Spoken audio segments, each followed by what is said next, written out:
വഴിയും ഉണ്ടാക്കും. ഒരു വാക്കുകൂടെ പ്രാർത്ഥിക്കാം. പരിശുദ്ധ പിതാവേ, നല്ല സന്ധ്യയ്ക്കായിട്ട് സ്തോത്രം. കൂടപ്പെട്ടിരിക്കുന്ന എല്ലാവരെയും ഇന്ന് രാത്രിയിൽ അനുഗ്രഹിക്കണമേ. ദൂരത്തിരുന്ന് ശ്രദ്ധിക്കുന്നവർക്കും അനുഗ്രഹവും വിടുതലും കൊടുക്കണം. സന്നിധി ബോധം നൽകുവാൻ ഞങ്ങൾ അവിടുത്തോട് അപേക്ഷിക്കുന്നു. പകലും രാത്രിയിലുമെല്ലാം തുടർമാനം ഇവിടെ നടക്കുന്ന യോഗങ്ങൾ അനുഗ്രഹമാക്കി തീർക്കുന്നതോർത്ത് സ്തോത്രം.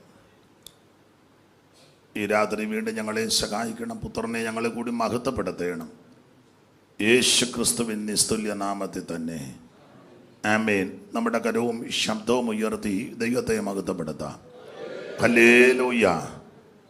അനുഗ്രഹപ്രദമായ ഈ നല്ല രാത്രി സമയത്തിനായിട്ട് ദൈവത്തിൻ്റെ മഹത്വം. ഇന്ത്യ പെന്തക്കോസ്ത് ദൈവസഭ കൊട്ടാരക്കര ബേർഷബ സഭയുടെ ശുശ്രൂഷ ചെയ്യുന്ന ആദരണീയ കർത്തൃദാസൻ കുടുംബം, ബഹുമാനപ്പെട്ട ഡേവിഡ് പാസ്റ്റർ, ഇന്ന് രാത്രിയിൽ ഈ ശുശ്രൂഷയിൽ വളരെ സഹായമായി പ്രാർത്ഥനയോടെ എത്തിച്ചേർന്നിരിക്കുന്ന ആദരണീയ കർത്തൃദാസന്മാരെല്ലാവരും, മാന്യ ദൈവമക്കൾ, ഈ സ്ഥലം സഭയിൽ ദൈവത്തെ ആരാധിക്കുന്ന ദൈവമക്കൾ, മറ്റിടങ്ങളിൽ നിന്ന് വന്ന പ്രിയപ്പെട്ടവർ, ഓൺലൈനിൽ നമ്മോട് കൂടെ ഇപ്പോൾ ഇത് കാണുകയും കേൾക്കുകയും ചെയ്യുന്ന പ്രിയപ്പെട്ടവർ, ഇതിന് ശേഷമായിട്ട് ആരെങ്കിലും ഇത് കാണുകയോ കേൾക്കുകയോ ചെയ്യുന്നുണ്ടെങ്കിൽ അങ്ങനെയുള്ളവർ, ഗായക സംഘം, മൈക്ക് ഓപ്പറേറ്റ് ചെയ്യുന്നവർ, വീഡിയോ പകർത്തുന്ന ചുമതലപ്പെട്ടവർ, ഈ ദിവസങ്ങളിലെ യോഗത്തിൻ്റെ മുമ്പിൽ അധ്വാനിച്ച് അത് ശാരീരികമായിട്ടും ഭൗതികമായിട്ടുമൊക്കെ വളരെ ആത്മാർത്ഥമായി പ്രവർത്തിച്ച പ്രിയപ്പെട്ടവർ, പ്രാർത്ഥിച്ചവർ എല്ലാവർക്കും യേശു ക്രിസ്തുവിൻ്റെ നിസ്തുല്യ നാമത്തിൽ ഈ സന്ധ്യയിൽ വന്ദനം.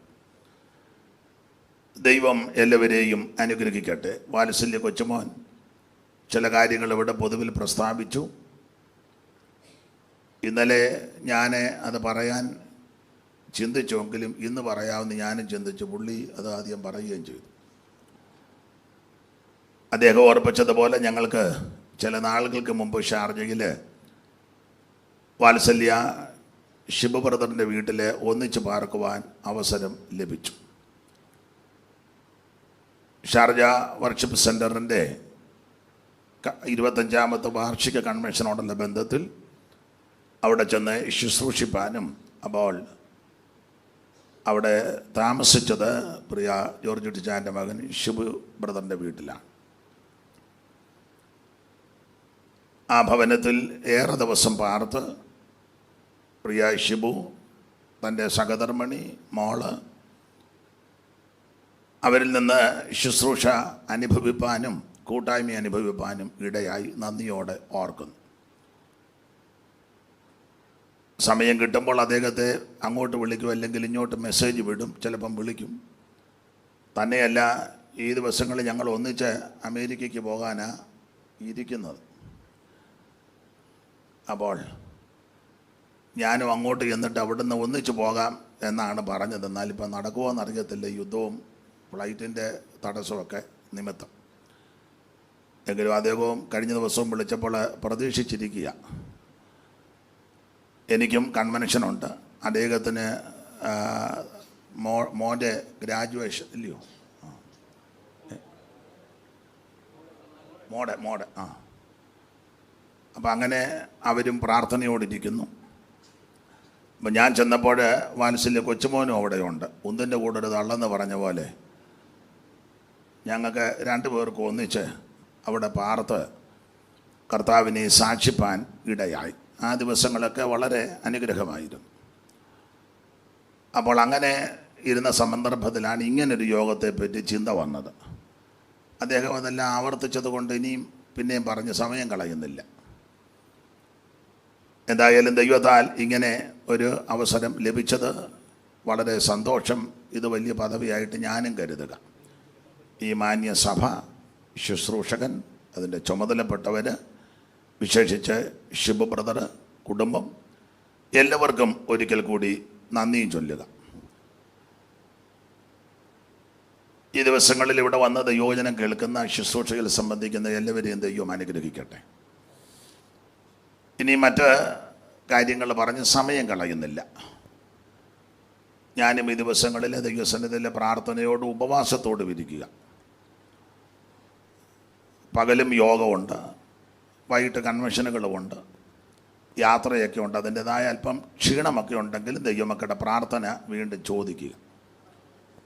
ഞാനും ഒന്നും കഴിക്കുന്നില്ല, പകലും വൈകിട്ടും ഒന്നും കഴിക്കുന്നില്ല. ദൈവത്തിന് മഹത്വം. ഇന്ന് എന്നോടൊരാൾ പറഞ്ഞു, വലിയ ക്ഷീണം തോന്നുന്നില്ലല്ലോ എന്ന് പ്രസംഗം കേൾക്കുമ്പോൾ. ദൈവമക്കളുടെ പ്രാർത്ഥന വീണ്ടും വീണ്ടും ചോദിക്കുന്നു. ഈ രാത്രി നമ്മൾ ഇന്നലെ ചിന്തിച്ച വാക്യത്തിൻ്റെ ശേഷമുള്ള ഭാഗം വേറൊരു വിഷയം പ്രസംഗിക്കണമെന്ന് ഇങ്ങനെ ചിന്തിച്ചതാണ്. അപ്പം അത് ഓക്കുകയില്ല. ഇന്നലെ ഞാൻ അത് പറഞ്ഞു, എന്നാലും അത് ഒരു നടത്തിപ്പ് ഇന്ന് വന്നില്ല. തന്നെയല്ല, ഇന്നലെ എടുത്ത ഭാഗത്തിൻ്റെ ഒരു മുഖവര പറഞ്ഞതേ ഉള്ളൂ. അപ്പം ഇന്ന് രാത്രി നമുക്ക് വളരെ ശാന്തമായിട്ട് ചിന്തിക്കാം. കൊരിന്ത്യർക്ക് എഴുതിയ 1-ാം ലേഖനം 10-ാം അധ്യായത്തിൻ്റെ 13-ാമത്തെ വാക്യമാണ് വായിച്ചത്. ആ ഭാഗത്തേക്ക് വന്നില്ല. നമ്മൾ ഇന്നലെ ചിന്തിച്ച് വന്നത് കൊരിന്ത് സഭ അനുഗ്രഹിക്കപ്പെട്ടൊരു സഭയാണ്. കൃപയുള്ളവരാ, സാക്ഷ്യമുള്ളവരാ, വചനപരിജ്ഞാനമുള്ളവരാ. വചനത്തിൽ പരിജ്ഞാനമുണ്ട്, അല്ലാതെയും പരിജ്ഞാനമുണ്ട്. ഒരു കൃപാവരത്തിലും കുറവുമില്ല. അപ്പോൾ അനുഗ്രഹിക്കപ്പെട്ട സഭ നമ്പർ 1 സഭയാണ്.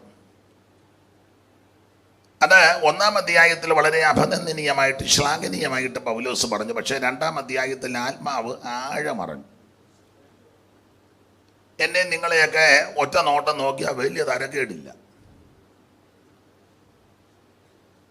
ഞങ്ങളുടെ കുട്ടനാടൻ ഭാഷ പറഞ്ഞാൽ വലിയ പൈക്കത്തരവില്ല.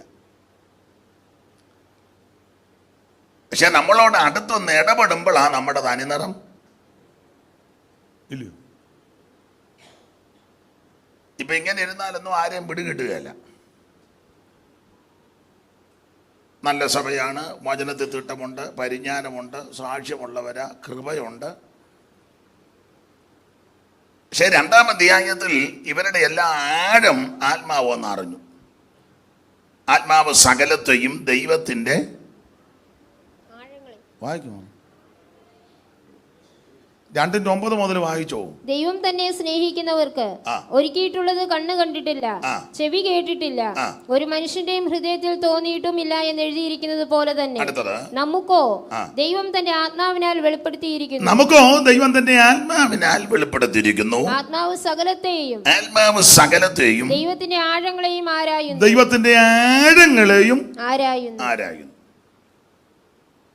അപ്പൊ പുറമേ നോക്കിയിട്ട് വലിയ കുഴപ്പമൊന്നുമില്ല. നമ്മുടെ ആ ഇരിപ്പും നോട്ടവും ഡ്രസ്സും മുഖഭാവവും ഞാൻ എന്നെയും കൂടെ പ്രതിയാക്കിയ ആ ഓർഡറിലുള്ള ഇരിപ്പും കസേരയും ഈ ഹാളും എല്ലാം വളരെ നന്നായിരിക്കുന്നു. അപ്പോൾ 1-ാം അധ്യായത്തിൽ പുറമേ നോക്കി വിലയിരുത്തിയപ്പോൾ ഒരു കൃപാവരത്തിലും കുറവില്ല. നമ്പർ 1 സഭയാണ്. പക്ഷെ 2-ാം അധ്യായത്തിൽ ഈ സഭയുടെ ആഴം അറിഞ്ഞു. ദൈവത്തിൻ്റെ ആഴം വരെ അറിയുക. ആഴമറിഞ്ഞ ആത്മാവ് 3-ാം അധ്യായത്തിന് 1 പറഞ്ഞു, സഹോദരന്മാരെ, ഇതൊക്കെയാണെങ്കിലും നിങ്ങളോട് ആത്മീകന്മാരോട് സംസാരിക്കുന്നത് പോലെ സംസാരിക്കാൻ പറ്റുന്നില്ല. ആത്മീകരോട് സംസാരിക്കുന്നത് പോലെ സംസാരിക്കാൻ പറ്റുന്നില്ല. സഭായോഗം നടക്കുമ്പം വലിയ കുഴപ്പമില്ല. അന്നേരത്തെ ആ സംസാരമൊക്കെ എന്ത് ഭവ്യതയും എന്ത് ബഹുമാനമാണ്. അല്ല, ഇത് കഴിഞ്ഞു അങ്ങനെ ആയിരുന്നെങ്കിൽ എന്ത് നല്ലതായിരുന്നു. പണ്ടൊരാൾ സ്റ്റേജിൽ നിന്ന് പ്രസംഗിച്ചപ്പം താഴ്മയും വിനയവും ക്ഷമയെപ്പറ്റി കേട്ടതാ. പറഞ്ഞപ്പം ഭാര്യ സെക്രട്ടറിയോട് പറഞ്ഞു, അച്ചാനെ അവിടെ തന്നെ ഇരുത്തിക്കോ, വെള്ളവും ചായയൊക്കെ അങ്ങോട്ട് സമയത്ത് കൊടുത്തേക്കാന്ന് പറഞ്ഞിങ്ങനെ കേൾക്കുന്നു. ശരിയാകാനും സാധ്യതയുണ്ട് ചിലരെ നമ്മൾ ചിന്തിച്ചിട്ട്. അപ്പം ഇന്നലെ ഓർപ്പിച്ചത് പോലെ ഇവിടെ നിന്ന് പറയുന്നതല്ല വിശേഷത, അത് കഴിഞ്ഞു അങ്ങനെ ആയിരിക്കണം. പ്രസംഗം ഒരു കലയാണ്. പിന്നെ ആത്മീക പ്രസംഗങ്ങൾ അല്പ കൃപയും കൂടെ ഉണ്ടെങ്കിൽ കുറച്ചുകൂടെ നല്ലതാ. ഈ വേദപുസ്തകത്തിലൊരു വാക്യമുണ്ടല്ലോ, കൈമിടുക്കോടെ നടത്തിയെന്ന്. അപ്പോൾ ഇച്ചിരി കൈമിടുക്കും കൂടെ ഉണ്ടെങ്കിൽ കുറച്ചുകൂടെ നല്ലതാ. എല്ലാവരും കേട്ടിരിക്കും. പക്ഷേ അതുപോലെ ജീവിതത്തിലും കൂടെ ആകണം. ഞാൻ എന്നെ പ്രതിയാക്കിയായി പറയാം. ദൈവത്തിന് മഹത്വം. അപ്പൊ ആത്മീയരുടെ സംസാരം കേൾക്കുമ്പോൾ അറിയാം അല്ലേ, ഇവർക്ക് അന്യഭാഷയുണ്ട്, പ്രവചനമുണ്ട്, വീര്യപ്രവർത്തിയുണ്ട്, രോഗശാന്തിയുണ്ട്, വചനമൊക്കെ നല്ലതുപോലെ അറിയാം, നല്ല പരിജ്ഞാനമാണ്. പക്ഷേ ആത്മീയരോട് സംസാരിക്കുന്നത് പോലെ സംസാരിക്കാൻ പറ്റുന്നില്ല. അങ്ങനത്തെ ഒരു സംസാരമാണ് നമ്മൾ ഇന്നലെ ചിന്തയ്ക്കെടുത്തത്. ഇതിനോട് ചേർത്ത് ഇനിയും വായിച്ച മോളെ ആ ഭാഗത്തേക്ക്. ഇന്നലെ വരാത്തവരുടെ അറിവിനൊന്ന് സൂചന തന്നതാ. ഇന്നലെ നമ്മളൊരു ഭാഗം വായിച്ചായിരുന്നു. അല്ല മോളെ, ന്യായാധിപന്മാര് 12:1 സംസാരം ശരിയല്ല.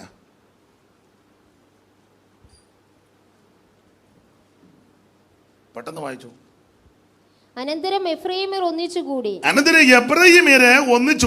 വടക്കോട്ട് ചെന്ന്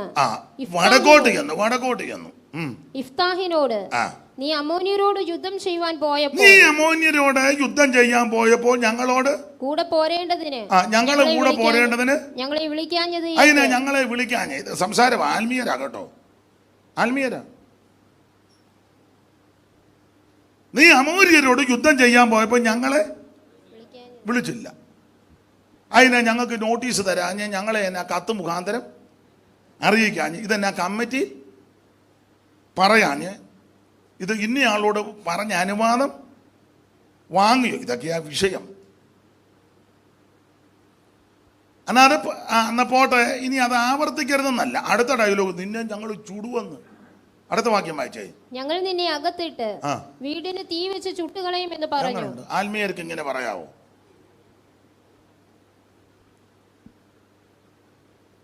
ഒരു വലിയ കൺവെൻഷൻ്റെ സമയത്ത് ഞാൻ അത്യാവശ്യ കാര്യത്തിന് താഴോട്ട് പോയ ശംഖാഭിഷേകത്തോടുള്ള ബന്ധത്തിൽ താഴോട്ട് പോയപ്പോൾ ഒരാളെ കുത്തിന് പിടിച്ചേച്ച് പറഞ്ഞു, കളിക്കരുത്, ഞാൻ മട്ടാഞ്ചേരിന്ന് ആളിനെ ഇറക്കുമെന്ന്. ഞാൻ പിന്നെ ആ ഭാഗത്തോട്ട് പോയില്ല, ഇങ്ങേ ഭാഗത്തോട്ടങ്ങ് പോയി. എവിടാന്നൊന്നും പറയത്തില്ല, പറയണ്ട, നിങ്ങൾക്കറിയാമല്ലോ ഇതൊക്കെ എവിടാ പറയുന്നെന്ന്. മട്ടാഞ്ചേരിന്ന് അല്ല, അങ്ങനെ ഇറക്കുന്നുമുണ്ടെന്ന് കേൾക്കുന്നു.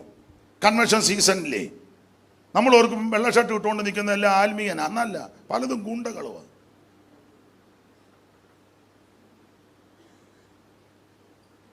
അതെ, ഒന്ന് ഇടഞ്ഞു നോക്കിക്കുക, എന്നാലും അറിയാം തനി നിറം. കുത്തിന് പിടിക്കുന്നു, താടിക്ക് തേമ്പുന്നു, നാടൻ ഭാഷ തത്തിച്ചോണ്ട് നടക്കുന്നു. ഇത് എല്ലാം പാവത്തങ്ങളെ, ഒന്നും അറിയാൻ മേല.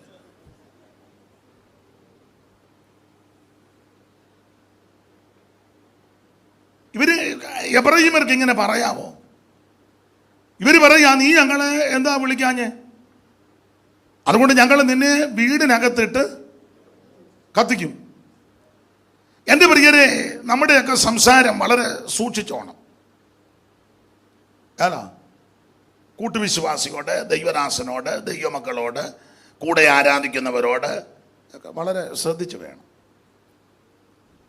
നമ്മൾ ഇന്നലെ ചിന്തിച്ചല്ലോ, എബ്രാഹിം ആരാ? അർഹതയില്ലാത്തവനായിരുന്നു. ഒന്ന്, പുറജാതി സ്ത്രീ ജനിച്ചവൻ. 2, അന്യദേശത്ത് ജനിച്ചവൻ. 3, ബുദ്ധിയില്ലാത്തവൻ. 4, അമ്മയുടെ ഉദരത്തിലെ മുടന്തൻ. അങ്ങനെ ഒത്തിരി അപാകതകളും ന്യൂനതകളും പോരായ്മകളുമുള്ള ഇവനെ ദൈവം ഒന്നാമത് കൊണ്ടുവന്നു. അത് നമ്മൾ ഇന്നലെ ചിന്തിച്ചതാണല്ലോ. രൂബേന്റെ ജ്യേഷ്ഠാവകാശം എടുത്ത് യോസേപ്പിന് കൊടുത്തു. യോസേപ്പിൽ നിന്ന് അതെടുത്ത് യോസേപ്പിൻ്റെ മക്കൾക്ക് കൊടുത്തു. ആ മക്കളിൽ എബ്രാഹിമിനും കൊടുത്തു. ഇന്നലെ വായിച്ചെന്നാലോ, ഒന്നുകൂടെ വായിച്ചോ മോളെ. ജ്യേഷ്ഠാവകാശം രൂപേനുള്ളതാ, അതവൻ അലക്ഷ്യമാക്കി. ദിനവൃത്താന്തങ്ങളുടെ 1-ാം പുസ്തകം 5-ാം അധ്യായത്തിൻ്റെ 2-ാം വാക്യം ആദ്യം വായിക്കണം. ഇന്നലെ വായിച്ചതാ മോൾ, എന്നാലും ഒന്നുകൂടെ അത് വായിച്ചോ. വേദപുസ്തകം ഇല്ലയോ, കുഴപ്പമൊന്നും വരികയില്ല. ദിനവൃത്താന്തങ്ങളുടെ 1-ാം പുസ്തകം 5-ാം അധ്യായത്തിന്റെ 2-ാം വാക്യം ആദ്യം. യഹൂദ തന്റെ സഹോദരന്മാരെക്കാൾ പ്രബലനായി തീരുന്നു. അവനിൽ നിന്ന് പ്രഭു ഉത്ഭവിച്ചു. അടുത്തത് ജ്യേഷ്ഠാവകാശമോ യോസെഫിന് ലഭിച്ചു. അപ്പോൾ ഇത് രൂബേന് കിട്ടേണ്ടതാ. ഉൽപ്പത്തി പുസ്തകം 35-ാം അധ്യായത്തിൽ രൂബേൻ പാപം ചെയ്തു. ആ പാപത്തെ പറ്റി ഒരു പദം കൊടുത്തിരിക്കുന്നത് ഇസ്രായേൽ അത് കേട്ടു. മോളെ ആ പദം മാത്രം വായിക്കണം, മൊത്തം വായിക്കരുതേ. ഉൽപ്പത്തി പുസ്തകം 35-ാം അധ്യായത്തിന്റെ 22-ാമത്തെ വാക്യത്തിന്റെ ഒടുവിലത്തെ ഭാഗം അല്ലേ? മിടുക്കി, അങ്ങനെ വായിക്കണം. ഇസ്രായേൽ അത് കേട്ടു. മതി, അത്ര വായിച്ചാ മതി. ഞാൻ തപ്പുക, ഇങ്ങോട്ട് നോക്ക്, അതിനാന്നുള്ളതാ വിഷയം. അപ്പോൾ ഇസ്രായേൽ അത് കേട്ടു എന്ന് പറഞ്ഞാൽ കേൾക്കാൻ പാടില്ലാത്തതാ, അത് കേട്ടു. ഈ വിഷയത്തിലൊരു ക്രമീകരണം വരുത്താഞ്ഞത് കൊണ്ട് ഒടുവിൽ അപ്പൻ ഇവനെ ശപിച്ചു. അതാ ഉൽപ്പത്തി 49-ന്റെ 1-2 അറിയാം, വായിക്കണ്ട. രൂപേനെ നീ ശ്രേഷ്ഠനാകത്തില്ല, ആകുകയില്ല. കാരണം നിനക്ക് ധാരാളം അവസരം തന്നതാ. ഇത് 35-ാം അധ്യായത്തിൽ നടന്ന കാര്യമാണ്. സ്തോത്രം. ധാരാളം അവസരം നിനക്ക് തന്നു, പക്ഷേ ഈ അവസരം നീ ഉപയോഗിച്ചില്ല. ഈ വിഷയത്തിലൊരു ക്രമീകരണമോ നിരപ്പോ രൂപാന്തരമോ അപ്പനോടോ അല്ലെ ആ വ്യക്തിയോടോ അല്ലെങ്കിൽ പൊതുവായിട്ടോ ഒന്നും ഒരു ക്രമീകരണം വരുത്തിയില്ല. നീ ഇതങ്ങ് മറന്നു. പക്ഷെ അപ്പം മറന്നുമില്ല. കൊച്ചുമോൻ എന്തോ പറഞ്ഞു ഞാൻ കണ്ടു പറഞ്ഞു.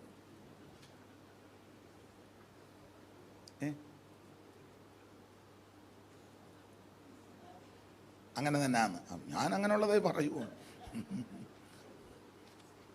അപ്പൊ ഇതിന് ഒരു ക്രമീകരണം. ഞാനൊരു കാര്യം പറയാം. നമ്മളെല്ലാം ഈ ലോകത്തിൽ ജീവിക്കുന്ന മനുഷ്യരാ, കുടുംബം, സമൂഹം ഒക്കെ ഉണ്ട്. അപ്പം പോരായ്മകളൊക്കെ വരാം, മനുഷ്യനല്ലേ. സംസാരത്തിൽ, പ്രവൃത്തിയിൽ, കൊടുക്കവാങ്ങലിൽ, ഇടപാടിൽ, സഹകരണത്തിൽ. പക്ഷേ അത് ന്യായീകരിക്കാതെ വിഷയത്തിൽ അപാകതയോ പോരായ്മയോ വന്നിട്ടുണ്ടെങ്കിൽ ക്രമീകരണം വരുത്തണം.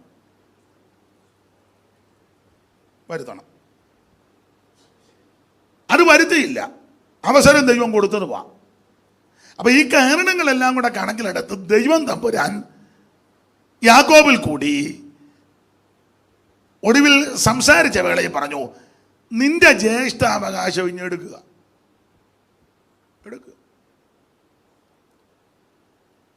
ഈ തരുന്ന ദൈവത്തിന് എടുക്കാനും അറിയാം. ജ്യേഷ്ഠാവകാശം എടുത്തു. നീ ശ്രേഷ്ഠനാകത്തില്ല.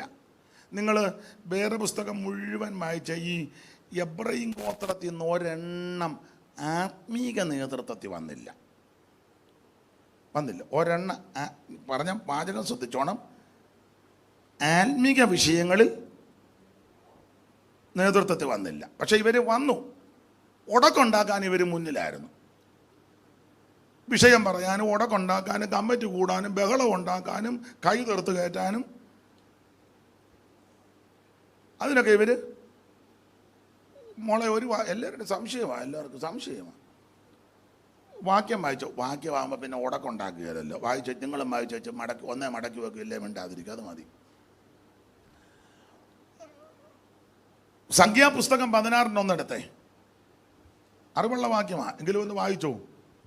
എന്നാൽ ലേവിയുടെ മകനായ കെഹാത്തിന്റെ മകനാകുന്ന ഇസഖാരിന്റെ മകനാകുന്ന കോരഹ് രൂബേൻ ഗോത്രത്തിൽ എലിയാബിന്റെ പുത്രന്മാരായ ദാഥാൻ, അബീരാം, പേലേത്തിന്റെ മകനായ ഓൻ എന്നിവർ ഇസ്രായേൽ മക്കളിൽ സഭാപ്രധാനികളും സംഘസദസ്യന്മാരും പ്രമാണികളുമായ 250 പുരുഷന്മാരെയും കൂട്ടി മോശയോട് മത്സരിച്ചു. ആ പദം കണ്ടോ? രൂബേൻ ഗോത്രത്തിൽ ഓൾറെഡി കോരകൊണ്ട് എന്താ ചരട് പിടിച്ചതെല്ലാം ഈ രൂബേൻ ഗോത്രക്കാരാ. അപ്പൊ രൂബേൻ ഗോത്രത്തിൽ ആരൊക്കെയാ? ദാഥാൻ. രൂബേൻ ഗോത്രത്തിൽ എലിയാബിന്റെ പുത്രന്മാരായ ദാഥാൻ, അബീരാം. പേരുമൊക്കെ ഏതാണ്ട് പ്രശ്നക്കാരുടെ പേരാ. എന്തോ ദാതായ സഭയ്ക്കകത്തല്ല ഇപ്പം ദാതാമാരുണ്ട്. മിക്ക സഭയിലും പാസ്റ്റർമാരൊക്കെ പേടിച്ച് വിറച്ചായിരിക്കുന്നത് ദാതായുണ്ട്. അതിൽ വരുമ്പോഴേ പറയാം, പാസ്റ്ററെ പിന്നെ അച്ചായനോട് ഒന്നും പറഞ്ഞേക്കരുത്, പുള്ളി എന്ത് പറഞ്ഞാലും അങ്ങ് ശിരസ നോക്കൊന്ന് പറയും. ഉടനെ അടുത്തതാ, പുള്ളി വെറും ക്ഷിപ്രകോപിയാണ്. പുള്ളി ഒന്ന് പറഞ്ഞ് രണ്ടാമത്തേന് ഈ ക്ഷിപ്രകോപി എന്ന ഒരു പ്രശ്നമുണ്ടായി. ഐ ജിയുടെ എടുക്ക ചെല്ലുക. നമ്മൾ ഐ ജിയോട് പറയാം, ഐ ജി പുള്ളി ക്ഷിപ്രകോപിയാ കേട്ടോ. ഒന്നും നീ വലിയ കോപിക്കുന്ന ആളാനെ അവിടെ ഒന്ന് കോപിച്ചേ. എല്ലാവർക്കും വരും. പിന്നെ ആകെ കൂടെ വഴക്കുണ്ടാക്കുന്നത് സഭയെ വന്നും പാപത്തും കിടക്കല് നിന്റെ ഗുണ്ടായുസം. ഞങ്ങളുടെ നാട്ടിലൊരു നാടൻ ഭാഷയുണ്ട്, അത് അത്ര ശരി എല്ലാവർക്കും ഇഷ്ടപ്പെടുകയില്ല. നീ ചോരയുള്ള നായരെ ഇതുവരെ കണ്ടിട്ടില്ല. സഭകളിലൊക്കെ 5-6 കുടുംബവും പാപത്തങ്ങളുടെ സഹോദരിമാരും 2-3 അവരുടെ മുന്നിൽ വലിയ ആള് കളിക്കുക. അപ്പോൾ ഈ ദാഥാനെ, അബീരാം, ബേലത്തിന്റെ മക്കൾ ഇവരെല്ലാം കൂടെ ഇവർ രൂബേൻ ഗോത്രക്കാരാ. രൂബേൻ ഗോത്രത്തിൽ അങ്ങനല്ലേ നമ്മളെ ഒന്നുകൂടെ വായിച്ച രൂബേൻ ഗോത്രത്തിൽ എലിയാബിന്റെ പുത്രന്മാരായ ദാഥാൻ, അബീരാം, പേലേത്തിന്റെ മകനായ ഓൻ എന്നിവർ ഇവര് ഇസ്രായേൽ മക്കളിൽ സഭാപ്രധാനികളും സംഘ സദസ്യന്മാരുമാകുന്ന 250 പുരുഷന്മാരെ കൂട്ടി. അപ്പൊ ഇവരാ ഇതിന്റെ ചരട് വലിച്ചത്, രൂബേൻ ഗോത്രക്കാർ. ഇവരെ എല്ലാം കൂടെ കൂട്ടി വെച്ച് മോശയ്ക്കും അഹരോനും വിരോധമായി പ്രശ്നം. ഞാൻ ഇനി ആ ഭാഗമൊന്നും വിവരിക്കുന്നില്ല. അപ്പം ആത്മീക നേതൃത്വത്തിൽ ഒരെണ്ണം വന്നില്ല. പിന്നെ വന്നത് സഭയ്ക്കകത്ത് പ്രശ്നം ഉണ്ടാക്കാൻ രൂബേൻ ഗോത്രക്കാർ. ചിലരെ പറ്റി എന്നോടും പറഞ്ഞിട്ടുണ്ട്, ആ വീട്ടുകാർ വന്ന കാലം മുതലേ മിണ്ടുന്നില്ല. ചില സഭകളിൽ പ്രശ്നം, അയ്യോ അവർ വന്ന ആ അവരുടെ വല്യപ്പനും ഇത് തന്നെ ആയിരുന്നു, അവരുടെ മോനും ഇത് തന്നെ, കൊച്ചുമോനും. ഈ ഒരു കുടുംബമാണ് വന്ന കാലം മുതൽ എന്നെ ഇങ്ങനെ വല്ലാതൊക്കെ. ഞാൻ വേദപുസ്തകത്തിൽ നിന്ന് പ്രസംഗിക്കുന്ന, പിന്നെ എൻ്റെ ശൈലി പറയാനെന്നേ ഉള്ളൂ. അപ്പൊ ഇവര് ഈ സഭയ്ക്കകത്ത് പ്രശ്നം ഉണ്ടാക്കാൻ മുന്നില്ല. ഇനി മാത്രമല്ല, മറ്റുള്ളവന്റെ പ്രത്യാശയും യാത്രയ്ക്ക് തടസ്സവുമാണ്. വേറൊരു വാക്യം വായിച്ചേ മോളെ, എല്ലാ ഭാഗവും വിവരിക്കുന്നില്ല. സംഖ്യാപുസ്തകം 32:1 മുതൽ വായിച്ചേ. എന്നാൽ രൂബേന്യർക്കും ഗാദ്യർക്കും എത്രയും വളരെ ആടുമാടുകൾ ഉണ്ടായിരുന്നു. അടുത്തത് അവർ യസേർ ദേശവും ഗിലെയാദ് ദേശവും ആടുമാടുകൾക്ക് കൊള്ളാകുന്ന സ്ഥലം എന്ന് കണ്ടിട്ട്. അപ്പൊ കാഴ്ചപ്പാടും തെറ്റി നിൽക്കുക. യസേർ ദേശവും ഗിലെയാദ് ദേശവും ആരാധനയ്ക്ക് കൊള്ളാവുന്ന ദേശമെന്നല്ല, പിന്നെയോ ആടുമാടുകൾക്ക് കൊള്ളാവുന്ന ദേശമെന്ന് കണ്ടിട്ട് വന്ന് മോശയോടും പുരോഹിതനായ എലയാസറിനോടും സഭയിലെ പ്രഭുക്കന്മാരോടും സംസാരിച്ചു. അപ്പൊ ഈ രൂബേൻ ഗോത്രക്കാർ വന്ന് സംസാരിക്കുക. അടുത്ത വാക്യം, അദാരോത്ത്, ദീബോൻ, യെസോർ, നിമ്ര, ഹെഷ്ബോൻ, എലയാലെ, സെബാം, നെബോ, ബെയോൻ എന്നിങ്ങനെ യഹോവ ഇസ്രായേൽ സഭയുടെ മുമ്പിൽ ജയിച്ചടക്കിയ ദേശം, ആടുമാടുകൾക്ക് കൊള്ളാകുന്ന പ്രദേശം. അടിയങ്ങൾക്കോ ആടുമാടുകളുണ്ട്. ഇപ്പൊ ഇഷ്ടം പോലായി. അപ്പോൾ അവിടെ നിന്ന് ഇറങ്ങിയപ്പോ അധികമില്ലായിരുന്നു, കുറച്ചേ ഉള്ളായിരുന്നു. ഇപ്പൊ ഏതാണ്ട് 10-35 കൊല്ലം കൊണ്ട് ഇഷ്ടം പോലെ ആടായി മാടായി എല്ലാം ആയി.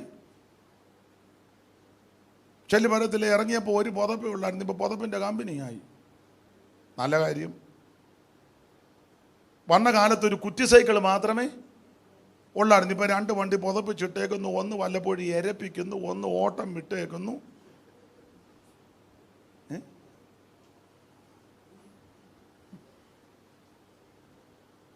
ഇറങ്ങി വന്ന കാലത്ത് ഒരു ചെറിയ മുറിക്കകത്താണ് താമസിച്ചത്, വാടകയ്ക്ക്.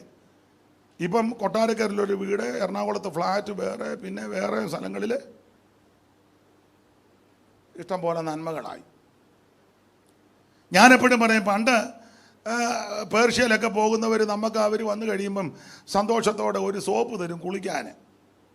എന്ത് ചെയ്താൽ നമ്മൾ അതുകൊണ്ട് കുളിക്കുകയില്ല, അതെടുത്ത് തുണിയുടെ ഇടയിൽ എടുത്ത് വെക്കും. എന്നിട്ട് ഇടയ്ക്കിടയ്ക്ക് തുണിയും സോപ്പും എടുത്ത് ഇപ്പോഴല്ല, പണ്ട്. ഇപ്പം കൃപയാലെ പിള്ളേർ ഇഷ്ടം പോലെ സോപ്പ് കൊണ്ടുവന്ന്, ഉദാഹരണം പറഞ്ഞതേ ഉള്ളൂ, സോപ്പ് തന്നെ ആണോ എല്ലാം അലമാരക്കകത്ത് കൊണ്ടുവച്ചിരിക്കും. പക്ഷെ ഇപ്പോൾ കുളിക്കുകയില്ല. ഞായറാഴ്ച പോലും പലതും കുളിക്കാനാണ് വരുന്നത്, പിന്നെ അടിച്ചേ ചിഞ്ഞു വരിക. ഒരിക്കലും റോഡിൽ കൂടെ നടന്നു പോയപ്പോൾ 2 സ്ത്രീകൾ ഉറക്കെ സംസാരിക്കുന്നതുകൊണ്ട് നടന്നു പോയപ്പോൾ കേട്ടു. മറ്റേ സ്ത്രീ പറഞ്ഞു, ഒത്തിരി നാൾ കൂടിയിരുന്നു ഞാൻ ഇന്നലെ തല കഴുകിയെന്ന്. ഒത്തിരി നാൾ കൂടിയിരുന്നു ഇന്നലെ ഒന്ന്. അപ്പം മറ്റവർ ചോദിച്ചു, എന്നെ വയ്യാഴി കുഴപ്പമൊന്നുമില്ല. ഓ, അങ്ങനെ എപ്പോഴും തലയൊന്ന് അസുഖമാണേ നമുക്ക് മനസ്സിലാകും. വയ്യാഴിയോ കൊണ്ട് വയ്യാഴിയൊന്നുമില്ല, മെനക്കേടാ. ആ കാര്യത്തിൽ ഹൈന്ദവരെ ബഹുമാനിക്കണം. അവർ കുളിക്കാതെ ക്ഷേത്രത്തിൽ പോകുകയല്ല, കുളിക്കാതെ ആ രീതിയിലുള്ള നല്ല ചിട്ടകളുണ്ട്. അത് പോട്ടെ, നമ്മുടെ വിഷയമല്ല. അപ്പൊ ഇവര് രൂപേന്യരുടെ നേതൃത്വത്തിൽ അക്കരയ്ക്ക് പോകുന്നില്ല. അതുകൊണ്ട് ആ 106-ാം സങ്കീർത്തനത്തിന്റെ 24-ാമത്തെ വാക്യത്തിൽ ഒരു പദം വന്നിട്ടുണ്ട്. വായിച്ചേ, സങ്കീർത്തനം 106-ന്റെ 24. അപ്പോൾ ഒന്ന് വായിച്ചേരെ മോളെ. അവൻ മനോഹര ദേശത്തെ അവർ മനോഹര ദേശത്തെ നിരസിച്ചു. അതിന്റെ നേതൃത്വം വഹിച്ചത് രൂബേനും ഗോത്രക്കാര്. നിങ്ങളെ ഞാൻ പരിഗണിക്കാഴിയല്ല കേട്ടോ, സ്തോത്രം. എനിക്ക് തോന്നുന്നു നിങ്ങളൂടെ കസാരയിൽ ഇങ്ങോട്ടിരിക്കുകയാണെന്ന് ഒരു സന്തോഷമാണ്. ഇരിക്കാമോ? അപ്പോൾ അവർ രണ്ടുപേരും അവിടെ മൂലയ്ക്കിരിക്കുന്നത്. എനിക്കൊരു സങ്കടം. ഈ കസേര എടുത്തു, അവിടെ ഇല്ലെന്ന് വന്നു. ഇതുകൂടെ എടുത്തു. ഉണ്ടോ? ഇല്ല, ഫ്രണ്ടിൽ ഇരിക്കണം. നിങ്ങൾ ഫ്രണ്ടിൽ ഇരിക്കണം. പിന്നെ എന്നാ പാസ്റ്റേ ഇങ്ങോട്ടിരിക്കും, ഞാൻ എടുത്തു തരാം.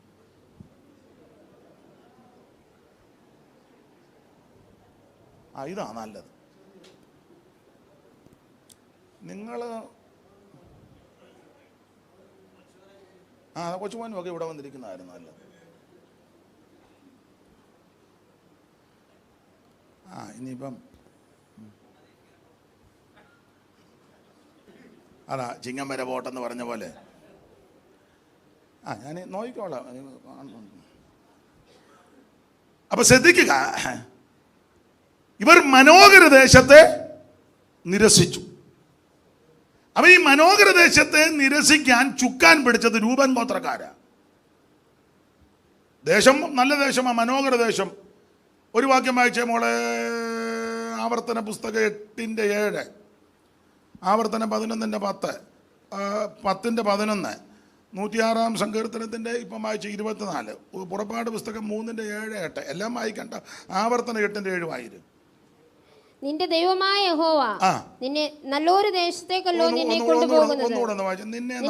നിന്റെ ദൈവമായ യഹോവ നല്ലൊരു ദേശത്തേക്കല്ലോ നിന്നെ കൊണ്ടുപോകുന്നത്. ഇടയ്ക്ക് നിന്നേന്നില്ല, സന്തോഷത്തോടെ വായിച്ചതാ. വായിച്ചു, ഒന്നുകൂടെ വായിച്ചു.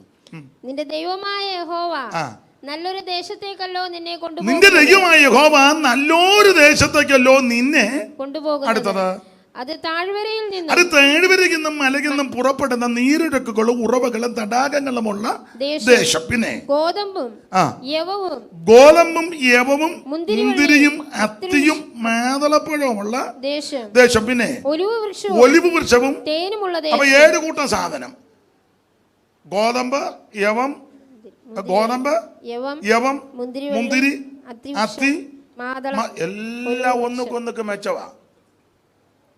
നമുക്കിവിടെ കിട്ടുന്ന മുന്തിരി ഒന്നുമല്ല, എല്ലാം വിഷമടിച്ചായി വരുന്നത്.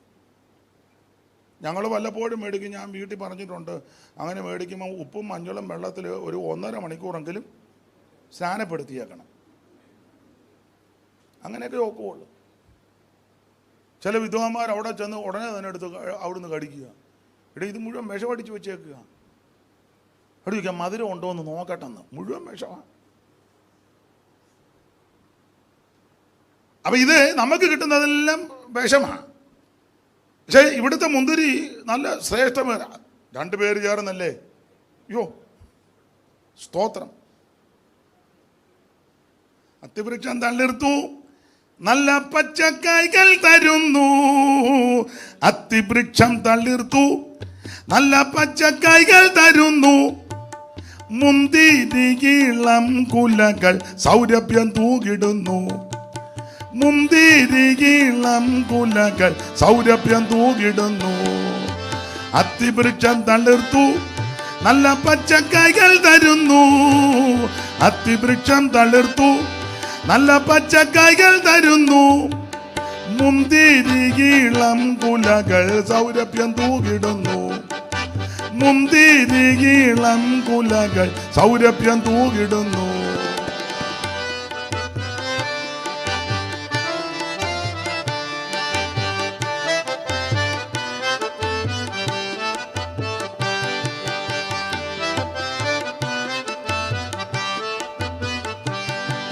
പാട്ടുപാടുന്ന കാലം വന്നിരിക്കുന്നു പക്ഷികൾക്ക്.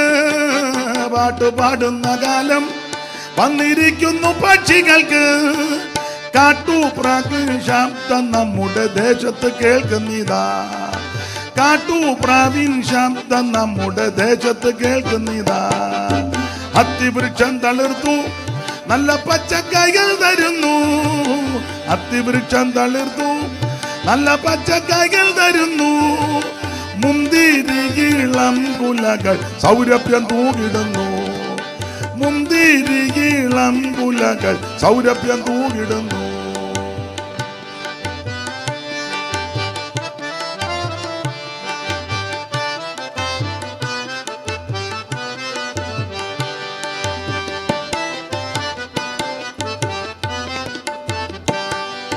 സിയോൻ സഞ്ചാരികളെ, നിങ്ങൾ അത്തിയൊക്കെ കഴിച്ചാൽ അറിയാം.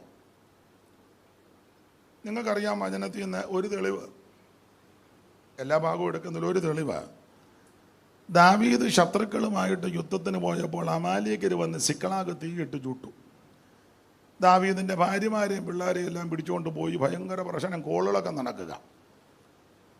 ദാവീദ് തിരിച്ചു വന്നപ്പോൾ ഇത് മുഴുവൻ പ്രശ്നമായി. പട്ടണമെല്ലാം തീയിട്ട് ആകെ വെണ്ണീറാക്കി. ജനമെല്ലാം ദാവീദിനെ കല്ലെറിഞ്ഞ് കൊല്ലാൻ ഒരുങ്ങി. അവിടെ ഒരു ഭാഗമുണ്ട്, ദാവീദോ ദൈവത്തിൽ ധൈര്യപ്പെട്ടു. എന്നിട്ട് ദാവീദ് അബ്യാഥാർ പുരോഹിതനോട് പറഞ്ഞു ഏഫോദ് കൊണ്ടുവരാൻ പറഞ്ഞു. അപ്പോൾ ഏഫോദ് കൊണ്ടുവന്നപ്പോൾ ദാവീദ് ദൈവത്തോട് ആലോചന ചോദിച്ചു, കർത്താവേ ആ പരീക്ഷയുടെ പുറകെ പോണോ? അപ്പം ദൈവം പറഞ്ഞു പുറപ്പെട്ടോ പൊക്കോ, നിന്റെ കയ്യിൽ ഏൽപ്പിക്കും. അങ്ങനെ ദാവീദ് ഒരു 600 പേരല്ലേ ഡേവിഡ് പാസ്റ്റർ, 600 പേരാന്ന് തോന്നുന്നു. ഈ 600 പേരെയും കൂട്ടിക്കൊണ്ട് ഇവരുടെ പുറകെ പോയി. അങ്ങനെ ഇവർ പുറകെ ചെന്നപ്പോൾ ബെസോർ തോട്ടി വന്നപ്പോൾ ഏതാണ്ട് 400 പേര്, 400 200 ആ വാക്യം ഒന്ന് വായിച്ചേ മോളെ, എനിക്കൊരു ചെറിയ ഡൗട്ട്. ശമൂവേലിൻ്റെ 1-ാം പുസ്തകം 30-ാം അധ്യായത്തിൻ്റെ 9 മുതലുള്ള വാക്യം വായിച്ചേ. അങ്ങനെ ദാവീദും കൂടെയുള്ള 600 പേര്. അപ്പൊ 600 ആ എല്ലാം ചിലപ്പോൾ ഓർത്തിരിക്കുകയല്ല, അതുകൊണ്ടാണ്. അപ്പൊ ദാവീദും കൂടെയുള്ള 600 പേരും പുറപ്പെട്ട് ബെസോർ തോട്ടിങ്കൽ എത്തി. ബെസോർ തോട്ടിങ്കൽ, ശ്രദ്ധിക്കണേ, ബെസോർ തോട്ടിങ്കൽ തോടിന്റെ അവിടെ. പിന്നെ ശേഷമുള്ളവർ അവിടെ താമസിച്ചു. ബെസോർ തോട് കടപ്പാൻ കഴിയാതെ വണ്ണം ക്ഷീണിച്ചിട്ട് 200 പേർ പിറകിൽ താമസിച്ചു. 200 പേര് പിറകിൽ താമസിച്ചു. അപ്പം 600 പേര് വന്നതിൽ 200 അവിടെ താമസിച്ചു. 400 എണ്ണം ദാവീദിന്റെ കൂടെ. ഇവർക്ക് തോട് കടക്കാൻ വയ്യ, അങ്ങനല്ലേ മോളെ? ബെസോർ തോട് കടപ്പാൻ കഴിയാതെ. നിർത്തിക്കേ എന്നെ എല്ലാവരും ഇറങ്ങി പോകുന്നു, ഉച്ചവും പോകുന്നു മാഷ്. അപ്പൊ ഈ 600 പേരിങ്ങോട്ട് വന്നു. 200 പേര് തോട് കിടക്കാൻ മേല. ഇതിനകത്തൊരു ആത്മീയാർത്ഥമുണ്ട്. ക്ഷീണിച്ചു. ഇവരോട് ചോദിച്ചാൽ ഇവര് വലിയ ഗീർവാണമൊക്കെ പറയും. എന്തുവാ പറഞ്ഞത്?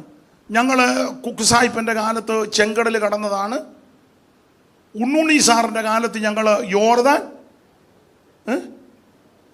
നിങ്ങൾക്കൊന്നും അറിയാൻ മേല. പെന്തിക്കോസിൻ്റെ ഈറ്റിലും ആണ് കൊട്ടാരക്കര, വിശേഷിച്ച് തൃക്കണ്ണമംഗല, വിശേഷിച്ച് പുലമൺ ജംഗ്ഷൻ, കൊട്ടാരക്കര, വേലങ്ങറ, ഉമ്മന്നൂര്, ഇല്ലേ, വാപ്പാല, നെല്ലിക്കുന്നം, ഓടനാവട്ടം, പൂയപ്പള്ളി. എന്നെ എല്ലാവരും സ്തംഭിച്ചിരിക്കുന്നു. അപ്പൊ ഇവര് പഴയ വീരസ്യമൊക്കെ ഇറക്കും. എൻ്റെ ഗ്രാൻഡ് ഫാദറാണ് ചെങ്കടൽ കടന്നപ്പോൾ എൻ്റെ ഗ്രാൻഡ് ഫാദർ ഉണ്ടായിരുന്നു, അപ്പച്ചൻ പറഞ്ഞ് ഞാൻ കേട്ടിട്ടുണ്ട്.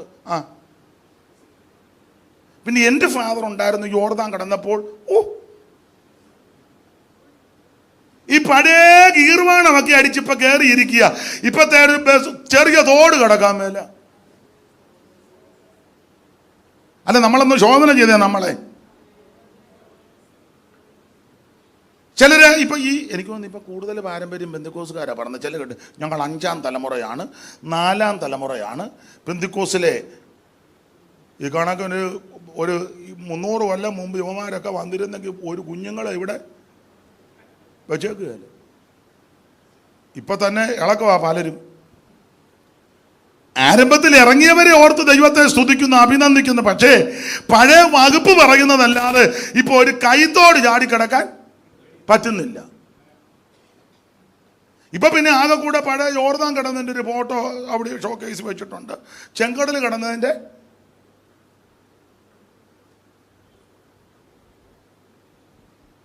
പക്ഷെ ഇപ്പം വന്ന് ഒരു ചെറിയ തോട് കിടക്കാൻ മേല. പർവ്വതസമമായ പ്രശ്നങ്ങൾ വന്നപ്പോൾ MLA കാണാൻ പോയില്ല, MPയെ കാണാൻ പോയില്ല, വാർഡ് മെമ്പറെ കാണാൻ പോയില്ല, മന്ത്രിയുടെ അടുക്കം പോയില്ല, തന്ത്രിയുടെ അടുക്കലും പോയില്ല. അവൻ മുഴങ്കാലും മേലിരുന്ന് പ്രാർത്ഥിച്ചവരാ. ഇപ്പോൾ ഒരു ചെറിയ വിഷയം വരുമ്പോൾ ദൈവത്തിലുള്ള ആശ്രയവും ദൈവാശ്രയ ബോധമെല്ലാം പലരുടെയും നഷ്ടപ്പെട്ടു. ഉള്ള കാര്യമായി പറയാൻ, ഒരു ചെറിയ കൈത്തോട് ഇപ്പൊ ചാടിക്കിടക്കാൻ മേല, ബസോർ തോട്. അപ്പം ബസോർ തോട്ട് വന്നപ്പോൾ 200 പേര് പറഞ്ഞു ഞങ്ങൾ അങ്ങോട്ട് വരുന്നില്ല. പിന്നെ ഇടയ്ക്കൊരു അലോരസ്യം വേണ്ടെന്നോർത്ത് ദാവീദ് പറഞ്ഞാട്ടെ നിങ്ങൾ ഇവിടെ ഇരുന്ന് പ്രാർത്ഥിയില്ല. 400 പേരുമായിട്ട് ഇവർ മുന്നോട്ട് പോയി. അങ്ങനെ ഇവർ മുന്നോട്ട് പോയപ്പോൾ വയലിൽ വെച്ച് ഒരു മനുഷ്യനെ കണ്ടു. വയലിൽ എന്നുള്ളത് നമ്മുടെ വയലിൽ യോനാച്ചൻ്റെ കാര്യമല്ല. വയലിൽ വെച്ചൊരു മനുഷ്യനെ കണ്ട്. അവനെ ക്ഷീണിതനും രോഗിയൊക്കെയാ. ഇവനെ പൊക്കിയെടുത്ത്, എൻ്റെ ഭാഷയാ, പൊക്കിയെടുത്ത് ദാവീദിൻ്റെ അടുക്ക കൊണ്ടുവന്നു. അപ്പോൾ ദാവീദ് ചോദിച്ചു നീ ആരാന്ന് ചോദിച്ചു. അവൻ പറഞ്ഞു ഞാനൊരു മിസ്രയീമ്യനാ, ഞാനൊരു അമാല്യകൻ്റെ ഭൃത്യനാ. 3 ദിവസം മുമ്പ് എനിക്ക് രോഗം വന്നപ്പോൾ, ക്ഷീണം വന്നപ്പോൾ എൻ്റെ യജമാനൻ എന്നെ ഇവിടെ ഇട്ടുവെച്ച് പോയി. മോളെ ആ 13-ാം വാക്യം വായിച്ചേ. 13. ദാവീദ് അവനോട് നീ ആരുടെ ആൾ? ദാവീദ് അവനോട് നീ ആരുടെ ആൾ? എവിടുത്തുകാരൻ എന്ന് ചോദിച്ചതിന് ഞാനൊരു മിസ്രൈമ്യ ബാല്യക്കാരൻ. അപ്പൊ ചോദിച്ചു നീ IPC ആണോ, ചർച്ച് കോഡാണോ, അസംബ്ലീസ് കോഡാണോ, ഷാരോനാണോ, TP അറിഞ്ഞു വേണ്ടായോ? അതോ സ്വതന്ത്ര പെന്തിക്കോസാണോ, അതോ തങ്കുവിൻ്റെ അവിടെ ആണോ, താരുവിൻ്റെ അവിടെ ആണോ, ടീനുവിൻ്റെ അവിടെ ആണോ? ഒന്ന് കാര്യം പറയാം. എല്ലാവർക്കും പിന്നെ ഒരു കാര്യം അറിയണ്ടേ. അപ്പൊ ഇവൻ പറഞ്ഞു ഞാനൊരു മിസ്രൈമിയ ബാല്യക്കാരൻ, മിസ്രൈമനാ. എന്റെ ഭാഷ പറഞ്ഞാൽ ഞാൻ രക്ഷിക്കപ്പെട്ടവനൊന്നുമല്ല, ഒരു മിസ്രൈമിയ ബാല്യക്കാരനാ. ഞാനൊരു മിസ്രൈമ ബാല്യക്കാരൻ, ഒരു അമാല്യകന്റെ ഭൃത്യനാ. 3 ദിവസം മുമ്പ് എനിക്ക് ദീനം പിടിച്ചത് കൊണ്ട് എന്റെ യജമാനനെ ഉപേക്ഷിച്ച് കളഞ്ഞു. ഇങ്ങോട്ട് നോക്കിക്കേ, ഇനി PYP-യിലെ സഹോദരന്മാര്, കൊച്ചു സഹോദരന്മാര്, കൊച്ചു സഹോദരിമാര്, അല്ല PYP അംഗങ്ങളെല്ലാം ഒന്ന് ശ്രദ്ധിക്കണേ. ഒന്ന് എഴുന്നേറ്റ് വന്നേ. PYP-ക്കാരില്ല, ഒന്ന് എഴുന്നേറ്റ്. ആരുമില്ലേ ഇപ്പൊ? എടാ നീ PYP-യിലല്ലേ? എഴുന്നേ മക്കളെ, ഒന്ന് എഴുന്നേറ്റ് ഒന്ന് കാണാനാ PYP-ക്കാർ. അവരുടെ ഫോട്ടോ കൊടുക്കും, എല്ലാവരും ലോകം മുഴുവൻ കാണട്ടെ. ബേർഷേബയിലെ PYP-ക്കാർ.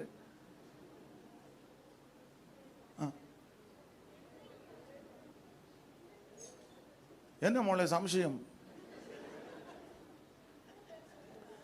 നിങ്ങളെ ക്ഷമാപണത്തോടെ പറയാ, ഒരു 3 മിനിറ്റ് നിന്ന് തരണം. ഒന്നും ചെയ്യാനല്ല. പിള്ളേർ പേടിച്ചിരിക്കാതെ ഇയാൾ ഒന്നാതെ ബോധമില്ലാത്തവനാ, ഇനി എന്നാ നടക്കാൻ പോകുന്ന കുഞ്ഞുങ്ങൾ ഒന്നും ചെയ്യത്തില്ല. നിങ്ങൾ ഈ ഞാൻ പറഞ്ഞ വാക്യം ശ്രദ്ധിച്ചോ? ഇത് PYP കൂടെ ചേർന്നുള്ള യോഗമല്ലേ?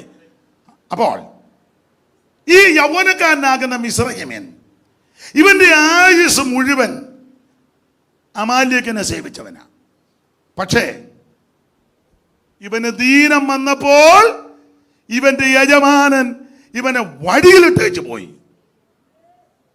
എൻ്റെ കുഞ്ഞുങ്ങളെ, കൊച്ചു സഹോദരന്മാരെ, കൊച്ചു സഹോദരിമാരെ, മക്കളെ, ദൈവദാസൻ എന്നുള്ള നിലയിൽ വചനത്തിൽ നിന്ന് പറയാം.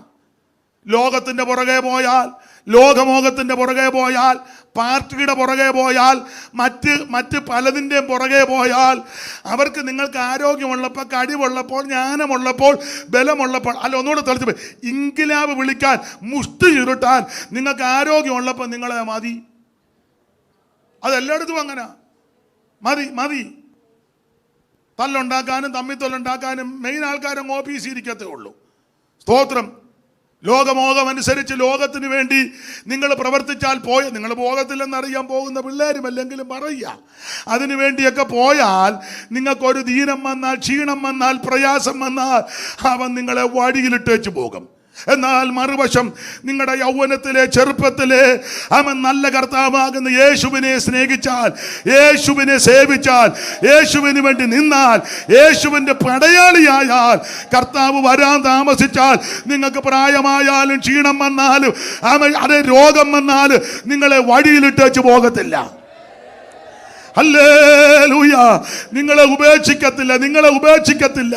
അതുകൊണ്ട് തന്നെ കൊച്ചു സഹോദരന്മാരോട് പറയാ, യേശുവിനെ ശുശ്രൂഷിച്ചോണം, യേശുവിന് വേണ്ടി നിന്നോണം, യേശുവിന്റെ പടയാളികളാകണം, യേശുവിന്റെ സാക്ഷ്യം വഹിക്കണം, കർത്താവിന് വേണ്ടി ധീരയോദ്ധാക്കളായി നിൽക്കണം.